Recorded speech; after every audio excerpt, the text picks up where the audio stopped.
Cátedra CAEL 2016. La Cátedra CAEL es un espacio académico creado por el Centro de Investigaciones y Altos Estudios Legislativos del Congreso de la República para que funcionarios de la institución y de otras instituciones de los órganos del poder público, así como profesionales y estudiantes de diversas disciplinas, puedan acceder al conocimiento de los temas que trata el órgano legislativo en Colombia. La Cátedra CAEL refleja la apertura del Congreso al entorno nacional, formando y promulgando el saber legislativo. Es transmitida por el canal Congreso para llegar a todas las regiones de Colombia, cimentando la importancia de la defensa de la democracia, el respeto, la aceptación y la legitimidad de las instituciones sobre la base de un proyecto de entendimiento nacional en paz, reconciliación y equidad para todos.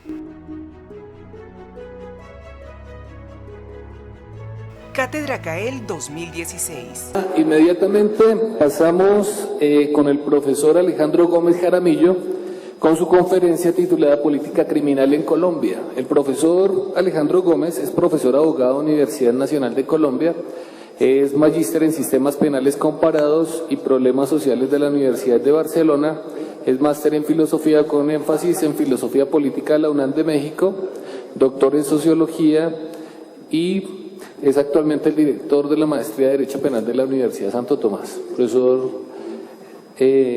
Alejandro, 45 minutos el auditorio suyo.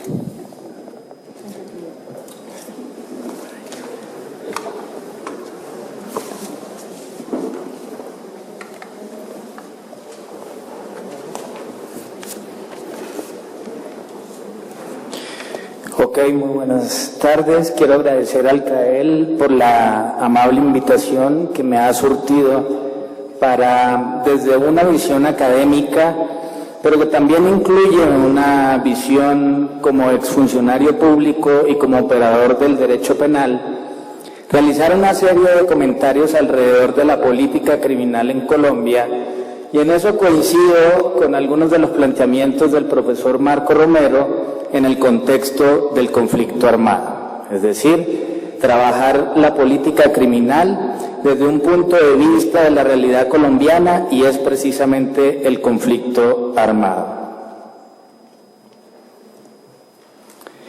Dividiré la disertación en dos apartados. Un primer apartado que creo que se corresponde con esta pregunta sencilla, tal vez coloquial, que trata de resignificar el conflicto al que nosotros denominamos como delito a través de los tipos penales, a raíz precisamente de esta pregunta, y es ¿qué somos?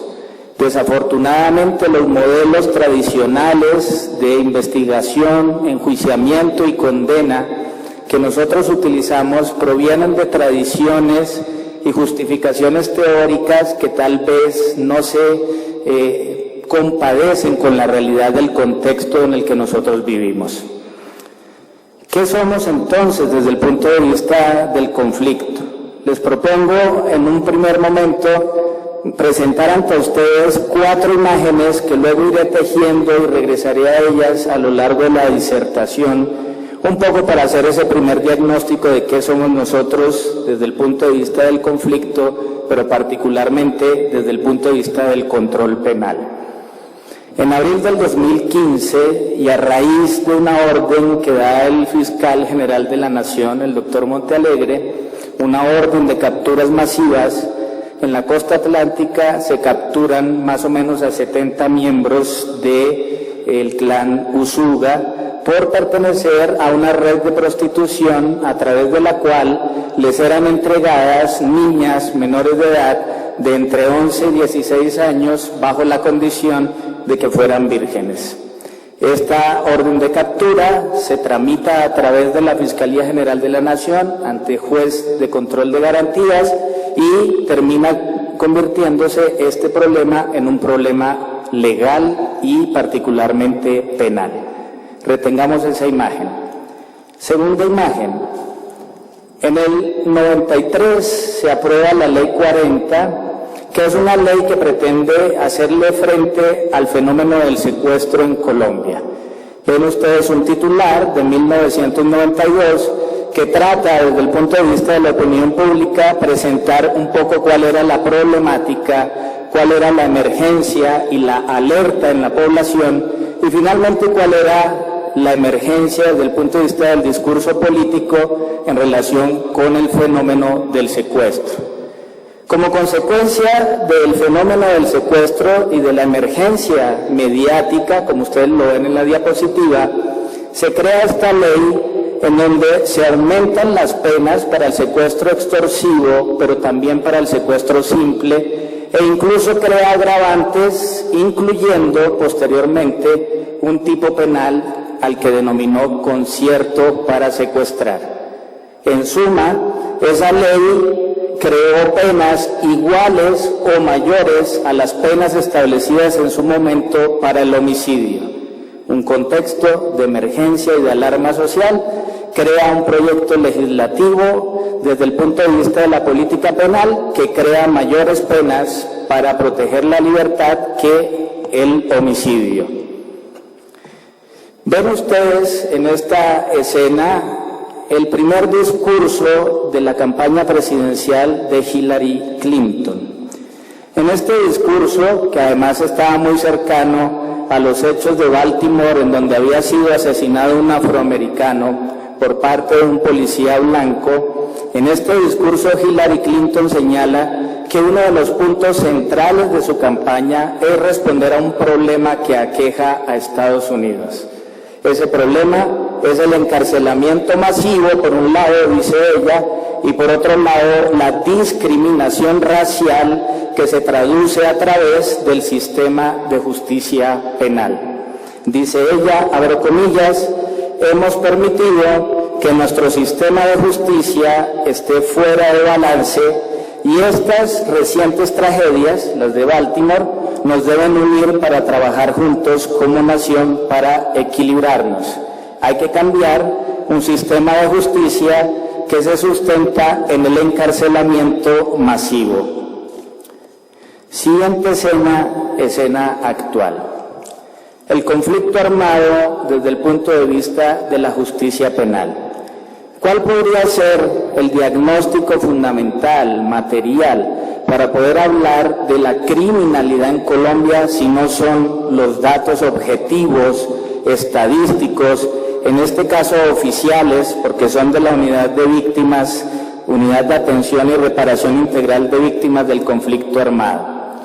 Según la Unidad de Víctimas, el profesor Marco Romero nos hablaba de 7 millones, el dato oficial de esta unidad es 6.8 millones de víctimas, dentro de las cuales el 86% de ellas son víctimas de desplazamiento forzado y un 14% restante son víctimas de otros delitos, fundamentalmente delitos sexuales contra mujeres, homicidios y por supuesto la famosa y grave desaparición forzada.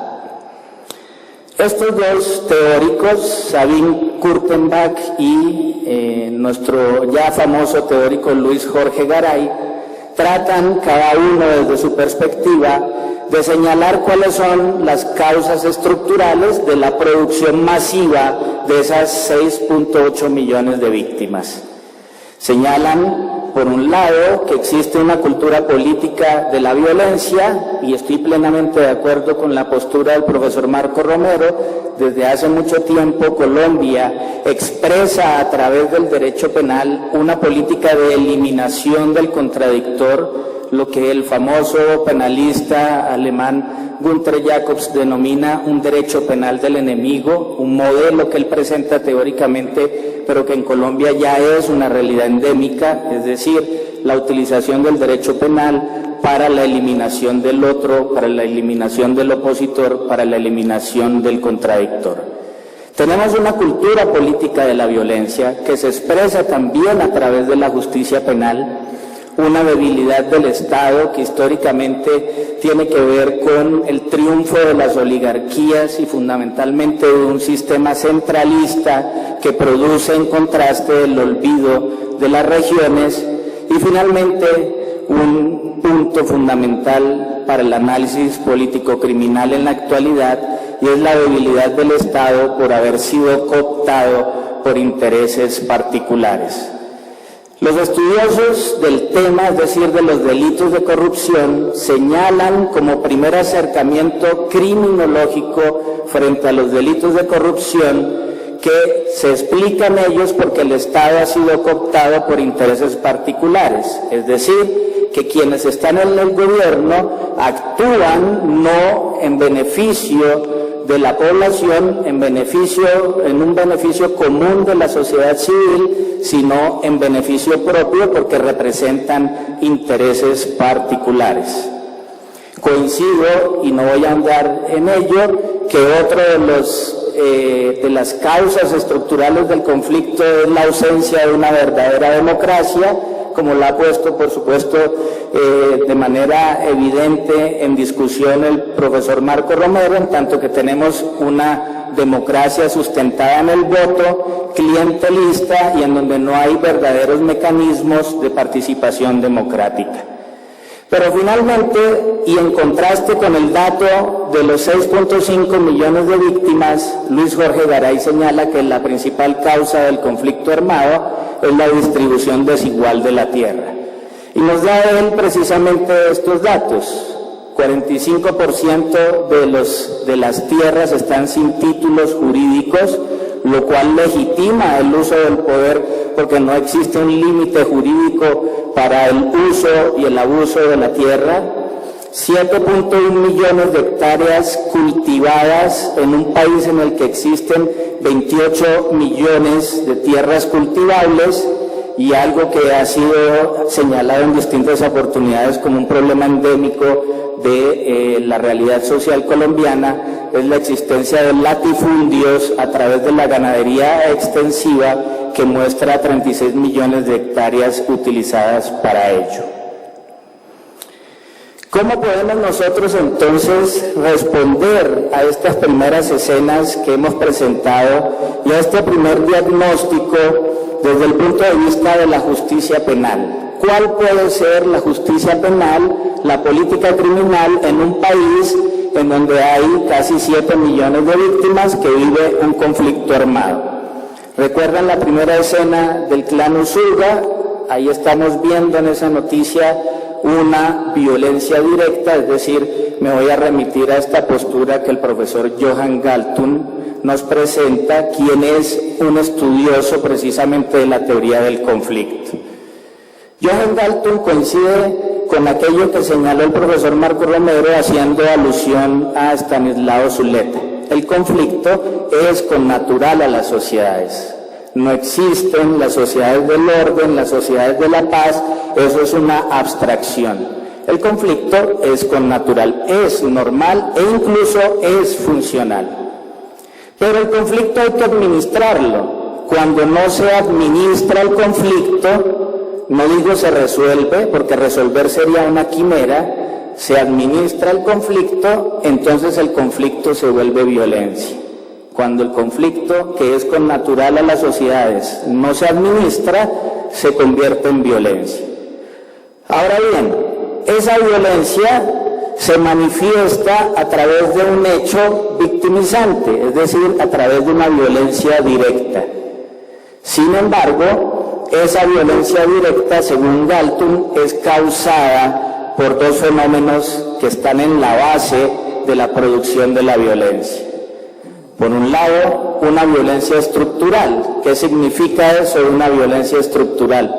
Violación sistemática, masiva, generalizada de derechos humanos de la población civil.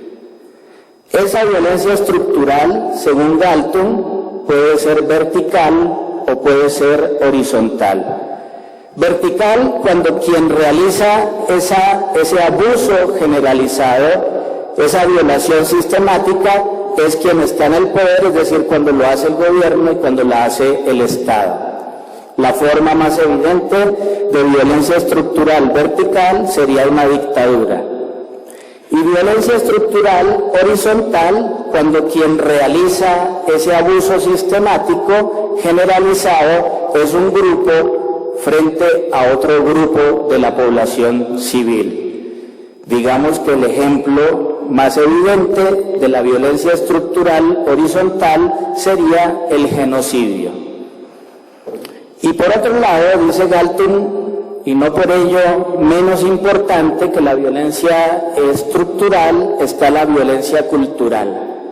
Es decir, el discurso que oculta, normaliza y legitima a la violencia estructural. Recuerden entonces el ejemplo del clan Usúgarres. Regresemos a esa primera imagen.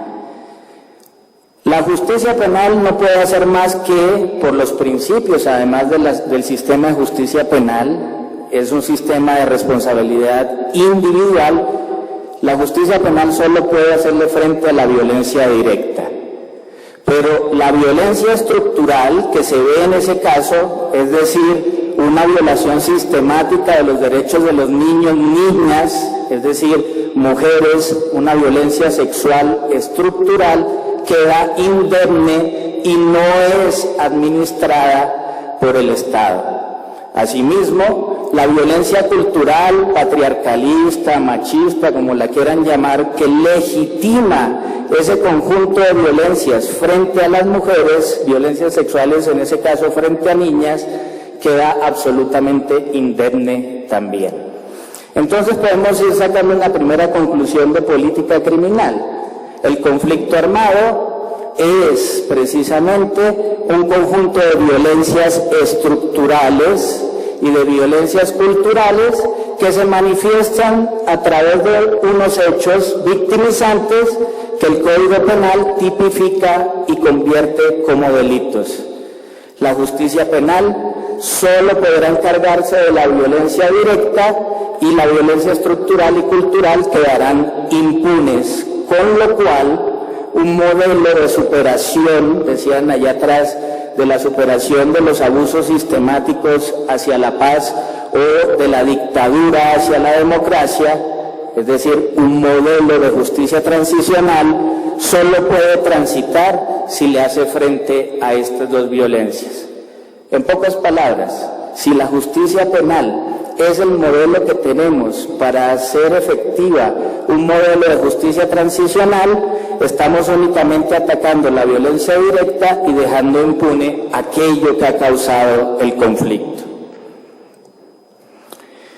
Pero, ¿cuál es la situación de Colombia y no de Alemania, que es de donde proceden la mayoría de las tesis jurídico-penales que importamos y convertimos en norma? Nosotros tenemos un código penal redactado por penalistas, ininteligible para el ciudadano a pie y fundamentado en tesis que provienen de la realidad social alemana y que tienen que ver con sociedades más o menos sin conflicto. Con conflicto, otros tipos de conflictos, realidades distintas a las nuestras. ¿Cuál es nuestra realidad? Aquí podríamos hacer uso de las teorías criminológicas. Difícilmente nosotros podemos construir una política criminal, es decir, una respuesta del Estado frente al fenómeno criminal en el marco del conflicto armado, si no entendemos el fenómeno criminal, si no hacemos un diagnóstico del fenómeno criminal. Aquí me atrevo a decir que el fenómeno criminal es causado fundamentalmente por dos situaciones que están dentro de la diapositiva. Uno, la teoría o famosa teoría del sociólogo Emilio Durkheim de la anomia, según la cual en ciertas estructuras sociales, en momentos, digamos, de descomposición de esa estructura social, existen situaciones anómicas. Es normal que en toda estructura haya delito, pero cuando hay una producción sistemática y generalizada del delito, estamos en una situación de anomia. No hay norma. Esa es la situación en la que estamos en el contexto colombiano. Los comportamientos desviados, a los que nosotros llamamos delitos, son generalizados y por eso la norma penal en particular, pierde vigencia. Eso explica, entre muchas otras cosas, que el aumento de las penas de los delitos no impacte directamente la comisión de los delitos, sino que esa situación anómica se siga presentando. Por otro lado, tenemos una subcultura o conjunto de subculturas de la violencia en el contexto colombiano. Y esto hay que entenderlo a la hora de pensar la política criminal en el marco del conflicto armado. ¿Cómo se explican las subculturas de la violencia? Los criminólogos, uno de ellos, Edwin Sutherland, explica las subculturas criminales desde esto que se denomina los contactos o asociaciones diferenciales. ¿Eso qué es? Son grupos en donde se aprende el comportamiento delictivo como si fuera algo bueno, como si fuera algo positivo. Existen unos valores hegemónicos, cuestionables o no, que son protegidos a través de la normatividad penal, pero hay grupos que crean valores culturales que son contrarios a la normatividad y en los que se hace una apología al delito como si fuera algo benéfico. Ejemplos de asociaciones diferenciales son aquello que la criminología norteamericana denominaba como delitos de cuello blanco, es decir, asociaciones en las que se enseña a transgredir la ley en el marco del orden económico y social, los crímenes financieros. Quienes cometen crímenes financieros piensan que están haciendo algo positivo, que no es algo reprochable, que tiene que ver con la competencia económica, que tiene que ver con vender bienes mejor que otros. Pero no solo esto es una subcultura criminal, la delincuencia juvenil ocurre casi toda ella dentro de grupos en donde los menores de edad aprenden el comportamiento criminal como si fuera algo bueno. La marginación, la poca posibilidad que tienen los menores de edad, los adolescentes, de ver garantizados sus derechos de salud, sus derechos a la vivienda, sus derechos a la educación, tiene que ser suplida. Esa poca satisfacción de esos derechos tiene que encontrarse en algún lado y los muchachos, los adolescentes, la buscan a través de grupos que dejen precisamente satisfechos esos ideales. En esos grupos generan interacciones sociales dentro de las cuales no son marginados, aprenden, pero según esta teoría aprenden comportamientos criminales, lo que normalmente es negativo afuera, para ellos es positivo. En pocas palabras, una explicación cultural del delito. Vivimos en una cultura que hace apología todo tiempo del delito, en donde se aprende el delito como algo bueno y se neutralizan los valores hegemónicos, una cultura, dirían algunos estudiosos, que explica el narcotráfico y las mafias, una cultura mafiosa.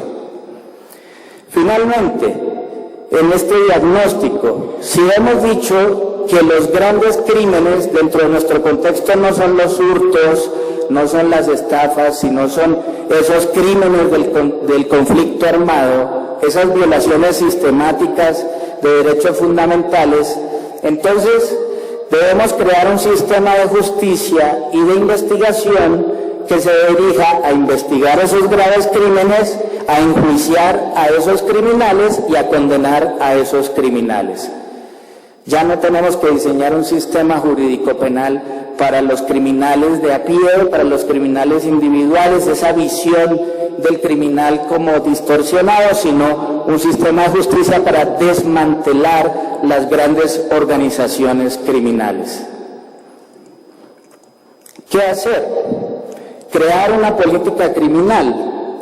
Ya es reiterado el cuestionamiento a la inexistencia en Colombia de una política criminal coherente. ¿Qué es la política criminal? Y permítanme que dé una definición muy sencilla, a pesar de que hay múltiples discusiones. La política criminal sería el conjunto de disposiciones, políticas públicas, decisiones judiciales, proyectos y normas que hacen frente al comportamiento criminal. Esto implica que estamos definiendo la política criminal en un contexto constitucional. ¿Y cuál es ese contexto constitucional? Tenemos un modelo de Estado que es Estado de Derecho. ¿Qué significa que es Estado de Derecho? Tenemos unos lineamientos escritos en la normatividad que sirven de marco que la política criminal no puede atravesar. El principio de dignidad humana es el primer artículo en los códigos penales, procesales y penitenciarios, y ese es un lineamiento, un marco jurídico constitucional frente a la política criminal. En pocas palabras, la cadena perpetua y la pena de muerte en ese marco jurídico constitucional no sería posible, es decir, en un Estado de Derecho que consagra formalmente esos lineamientos, no se permitiría ese tipo de penas. Pero quienes estudian la política criminal dicen no basta con el Estado de Derecho, no basta con esos límites, es necesario un Estado social que dirija la política criminal. ¿Y qué sería el Estado social? Ya no solo la promulgación formal, escrita de esos principios, de esas normas, sino la obligación del Estado de materializar esos derechos, disponer recursos naturales, recursos humanos, recursos financieros para la materialización de esos derechos. Una política criminal de derecho y una política criminal de un modelo social sería aquella que dispone precisamente de estos apartados que ustedes ven en la diapositiva. Primero, una política criminal preventiva. Es la primera fase, la olvidada, la inexistente en el modelo colombiano. Una política criminal preventiva inicia en un Estado social por una política social que pretende hacerle frente a aquellas causas que producen gran parte de la criminalidad. No porque la pobreza sea el único factor en la producción de la criminalidad, sino porque también, como lo anotamos anteriormente, la cultura, el modelo cultural que tenemos es otro de los factores que produce la criminalidad. Con lo cual, políticas sociales, políticas de educación y políticas educativas serían pertinentes para la prevención en la producción de la criminalidad. Se me pasó la diapositiva, pero no sé cómo regresarla, pero continuamos con la exposición. La primera parte es la prevención. ¿Cuál es la otra parte de la prevención dentro de la política criminal? Es la política de seguridad. Ojo, política de seguridad significa actuar a través de una serie de dispositivos para controlar el riesgo en la producción de la criminalidad. De nada sirve que la política criminal se utilice para actuar después de que el delito sea cometido, después de que el crimen sea cometido. La política de seguridad tiene como naturaleza fundamental que sea una política preventiva. Entonces tenemos política social y política de seguridad. Y un componente que es reactivo de la política criminal y que tiene que ver con la política penal. ¿Qué es la política penal? Crear nuevos delitos y aumentar penas. En Colombia, entonces podemos decir, no ha habido política criminal coherente, solo ha habido política penal. Y se explica la política penal a través precisamente de un fenómeno que los criminólogos denominan el populismo punitivo. ¿Qué es el populismo punitivo? La alarma que se crea frente a ciertos delitos con precisamente el influjo de quienes tienen la capacidad de crear o manipular el imaginario colectivo sobre la violencia, que son los medios de comunicación. Los medios de comunicación generan alarma sobre ciertos delitos y esa alarma es capitalizada en el marco del populismo punitivista por la demagogia y por el proselitismo político que promete como única política criminal la creación de nuevos tipos penales y la elevación de penas. Eso es lo que tenemos en Colombia, política penal que se corresponde con el populismo punitivo. Finalmente, en la parte reactiva estaría la política penitenciaria, y la política penitenciaria es el conjunto de disposiciones para hacer efectiva una promesa que nunca ha cumplido nuestro sistema penitenciario, ¿Y cuál es esa promesa? Es la gran promesa de la resocialización. La política penitenciaria sería la disposición de recursos para hacer realidad la resocialización de las personas privadas de la libertad. Tenemos entonces esa definición de política criminal y entonces un marco conceptual para entender cuáles son los problemas, deficiencias que Colombia tiene para hacerle frente al conflicto armado a través de la justicia penal, y a pesar de ello todo el tiempo hablamos de impunidad, de privación de la libertad, de endurecimiento del sistema y de aplicación de penas privativas de la libertad. La criminología, sobre todo la criminología contemporánea, nos ha dado una herramienta que yo creo que es muy útil para el caso colombiano. El sistema penal es la forma como el Estado le hace frente al comportamiento criminal por excelencia. Entendamos al sistema penal como un conjunto de procesos, es decir, el Estado crea un sistema para hacerle frente a eso. La criminología habla por lo menos de 3 procesos de criminalización. Uno, el proceso de criminalización primario, que es la creación de la norma penal. ¿Recuerdan la la segunda sobre esa ley de ley 40 de 1993, en donde el secuestro tiene más pena, secuestro agravado, que el homicidio? Pues estamos hablando de un proceso de criminalización primario defectuoso. O sea, ese proceso de criminalización es a través del cual se crea la ley penal y sus consecuencias. Pues lo estamos haciendo mal. La política penal en Colombia hace mal ese proceso de criminalización y desvirtúa estos principios que ven aquí en la diapositiva. El principio de legalidad, porque no se crea una ley cierta.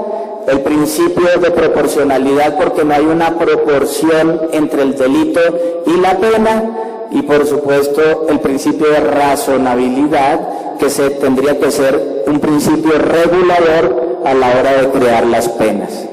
Entonces tenemos una política criminal incoherente porque creamos mal la norma penal y las penas. Pero el segundo proceso de criminalización también muestra muchos defectos. ¿Cuál es el segundo proceso de criminalización? El Estado le hace frente creando tipos penales y penas, lo hace mal. El Estado le hace frente a través del sistema de procedimiento penal. El sistema de procedimiento penal está dirigido como segundo proceso de criminalización a hacerle frente a la criminalidad. El sistema penal acusatorio adolece de muchos problemas. El principal es este que ven ustedes en estas estadísticas. Los procesos que llegan a ser objeto de discusión judicial, según los datos aportados por la Fiscalía y que pueden encontrar en el balance del sistema penal acusatorio que realizó la Corporación de Excelencia de la Justicia, muestran que los principales delitos son hurtos, lesiones personales dolosas y culposas, fabricación, porte de estupefacientes, inasistencias alimentarias, cosa que me parece escandalosa, y violencia intrafamiliar. Conflicto armado, delitos graves, delitos contra el derecho internacional humanitario, y el sistema penal acusatorio se encarga de procesar estos delitos inocuos. Es decir, tenemos un sistema de justicia penal que no se compadece con la realidad del conflicto armado. Si a eso le sumamos que el sistema penal acusatorio desde su concepción anglosajona está hecho para que muy pocos procesos lleguen a sentencias, a condenas, que se resuelvan la mayoría de los enjuiciamientos a través de lo que en el derecho procesal se llaman salidas alternas, que tienen que ver las salidas alternas con justicia restaurativa, con indemnización y restauración de derechos de las víctimas, con principio de oportunidad, en fin, con todos los mecanismos procesales que permitan resolver el conflicto sin llegar a una condena. Pues en Colombia ocurre todo lo contrario a lo que el modelo promete. En Colombia se enjuicia y se condena todo, se condenan delitos inocuos y se persiguen delitos que no son graves, con lo cual llegamos a un contexto que ha diagnosticado la propia Fiscalía General de la Nación, y es que el sistema está en crisis y ya no puede hacer nada, está colapsado. Finalmente, el sistema penitenciario, que es un tema además muy espinoso y sobre el cual, a pesar de que hay graves vulneraciones a los derechos fundamentales, a los derechos humanos, el Estado ha hecho muy poco.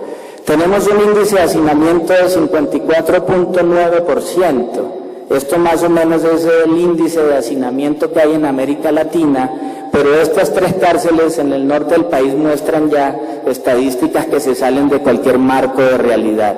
En Riohacha hay un hacinamiento del 463%, en Santa Marta del 391% y en Valledupar 327.7%. Por esta grave crisis de hacinamiento carcelario que se sale de todo contexto, que pueden ustedes diagnosticar en la lectura de estas 3 sentencias de la Corte Constitucional, que desde 1998 se refieren a una figura muy bonita dentro del derecho constitucional que ha creado la Corte, y es el estado de cosas inconstitucionales.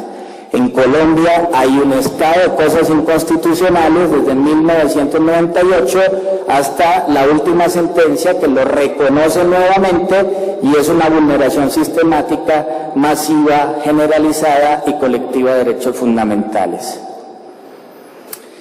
Pero digamos que ahí todavía estamos en un marco de racionalidad, es decir, en el hacinamiento se vulnera el derecho a la salud, el derecho a la salubridad, por supuesto el derecho a la libertad más allá de la libertad de locomoción, pero lo que nunca habíamos pensado era que el sistema penitenciario vulneraba sistemáticamente el derecho a la vida, y los últimos escándalos que ha publicado en una investigación muy seria la revista Semana muestran cómo en la cárcel La Modelo ocurren graves vulneraciones, homicidios, desapariciones e incluso desmembramientos de personas que están privadas de la libertad. Es decir, vivimos una grave crisis del sistema penitenciario que va más allá de la vulneración de los derechos que señala la Corte y que tiene que ver precisamente con, lo digo yo, una especie de genocidio. Sin embargo, Colombia no ha sido el único país en América Latina que no ha ratificado el protocolo facultativo de la Convención para la Prevención y Sanción de la Tortura, de tratos crueles y penas inhumanas. Y no lo ha ratificado porque en ese protocolo se crea un mecanismo nacional de vigilancia de las condiciones de las personas privadas de la libertad, que es un organismo autónomo que no pertenece al gobierno y que puede hacer visitas a los centros penitenciarios in situ sin previo aviso. ¿Qué hay que hacer frente a esto? Conclusiones que podemos ir sacando hasta ahora. Tenemos un contexto de un conflicto armado que se traduce en términos de violencia en una gran cantidad de delitos, pero dentro de los cuales podemos seleccionar y priorizar algunos de ellos. Diríamos que los delitos priorizados son los que ocurren en el marco del conflicto armado, esas violencias sexuales, esas desapariciones forzadas, es decir, esos delitos que pertenecen a la violencia estructural. Sin embargo, el sistema penal, en su proceso de criminalización primaria, no hace nada para crear una política criminal seria para hacerle frente a ello. El sistema de procedimiento penal tampoco hace nada, a pesar de los esfuerzos ingentes de la Fiscalía General de la Nación por crear unos criterios de priorización, unos criterios de selección. Y frente al sistema penitenciario, pues las estadísticas nos muestran que quienes están privados de la libertad no son quienes cometen estos graves delitos. Entonces, ¿qué hacer?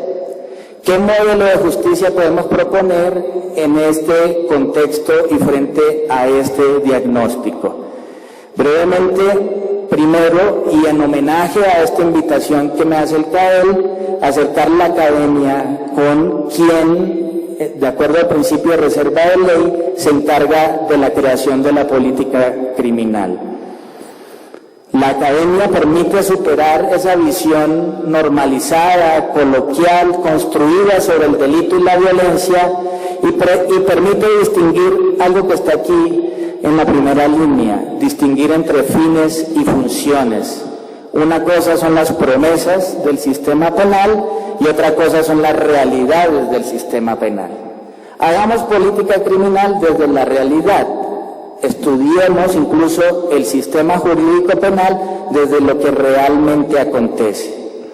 Tal vez desde allí, desde la materialidad del sistema de justicia, podamos salir de ese aletargamiento que implica estudiar únicamente las teorías, las promesas, el deber ser de la norma y entender la realidad jurídica para ver si esa realidad jurídica puede o no hacerle frente al conflicto armado. Por eso, además, hago varias propuestas. Primero, propuestas de ley ELATA. ¿A qué me refiero con propuestas de ley ELATA? Propuestas que indican que lo que tenemos podría funcionar, pero que no existen recursos o no existe voluntad para que ello así ocurra. Hacer funcionar lo que hay. Hacer funcionar los jueces de ejecución de penas, creando más jueces de ejecución de penas, dotando de mayores recursos financieros y humanos al sistema judicial. Hacer funcionar la normatividad, y creo que sobre ello ha habido un esfuerzo reciente, y es realizar el principio de necesidad de intervención del derecho penal. ¿Eso qué significa? La privación de la libertad es el último recurso, es la última ratio, y resulta que en Colombia el 50% de las personas privadas de la libertad son privadas de la libertad por medidas cautelares. Entonces lo primero que hay que hacer es abandonar ese sistema cautelar y dejar la privación de la libertad como la que hace populismo punitivo, crear una educación jurídica en el ciudadano. Una educación jurídica implica que el ciudadano tenga conciencia de qué es la pena, no en términos técnicos, pero sí en términos sociales y en términos éticos, que sepan lo que es una cárcel, lo que es una penitenciaría, y que también, aquí digo, los periodistas tengan algún conocimiento de la estructura del sistema penal para que cuando informen de él lo hagan con conocimiento del mismo, no especulen, no deformen la información. Es decir, hay que formar cívicamente en la justicia penal al ciudadano, al legislador y al periodista. Encontramos un discurso reconciliador que le haga frente al discurso de la venganza, vindicativo, de la aplicación de la pena, que es propio de esta cultura populista y que está muy enmarcado, muy grabado en la cultura colombiana. Los hindúes tienen a Gandhi, los chinos tienen gran parte del budismo, los africanos tuvieron la ética de Ubuntu. Nosotros no tenemos un discurso que nos sirva de reconciliación desde el punto de vista de la justicia penal, pero también desde el punto de vista de la justicia transicional. La recomendación de ese cuadro de Galton que presentamos: administremos el conflicto. Hemos dejado el conflicto allí produciéndose, volviéndose endémico, y no lo hemos administrado, y eso es parte de la producción o causa de la violencia estructural que vivimos. Hay que administrar el conflicto. Lo que pasa es que la justicia penal no es la única forma de administrar el conflicto. Y quisiera culminar con esto para empatar con algunas de las ideas del profesor Marco Romero. Nada de esto funciona si no hay una reforma estructural del Estado, una reforma que recupere el Estado, que en esa recuperación del Estado se abandonen los intereses particulares, superemos esa idea del Estado y esa realidad del Estado cooptado, y tengamos un Estado que en su pretensión de control de la criminalidad sea neutral, es decir, que no favorezca intereses particulares. Sin ello, pues lo demás serán puros paliativos y por lo tanto la justicia penal seguirá siendo inútil, ineficaz y peor que ello, vulneradora de derechos humanos y derechos fundamentales. Si me permiten, me gustaría terminar con esta metáfora. No sé si sea un experimento real o no, pero dice por allí quienes señalan esta idea, que si uno mete a una rana en una olla de agua fría y pone a hervir el agua, pues la rana no activa su instinto de autoprotección y la rana termina, pues muere calcinada por el calor del agua. Pero si ponemos a hervir el agua y introducimos a la rana en el agua hirviente, la rana inmediatamente activará su instinto de autoprotección y preservará su vida. Pues nosotros estamos un poquito así adormecidos, calcinados, y la justicia penal sirve de argumento para no tener creatividad frente a toda esa conflictividad, y lo que tenemos que hacer es crear unos modelos de política criminal, sí coherente, pero sobre todo alternativos. Muchas gracias.